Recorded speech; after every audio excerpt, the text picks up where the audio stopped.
Neil, this is a serious, severe problem which Americans need to be aware of. You know, in this country, we've become desensitized to big numbers, billions, trillions. Most people don't really understand how it affects them and affects their home.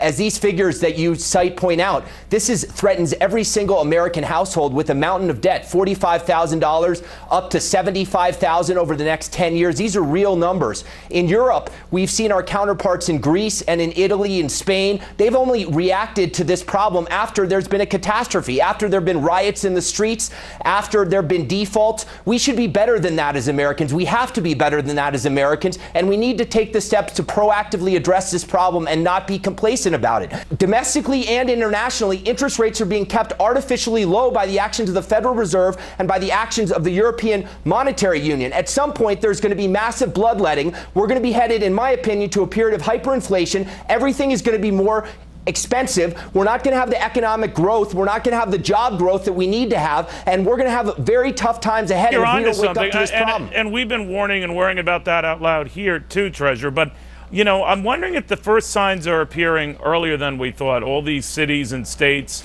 in duress, San Bernardino, California, things we're going to get into on this show, that are claiming, no mas, we can't do this. There's not enough money in the tills, so we either threaten to go bankrupt or we go bankrupt. And I'm wondering whether that's a brush fire here, and we're going to see a lot more.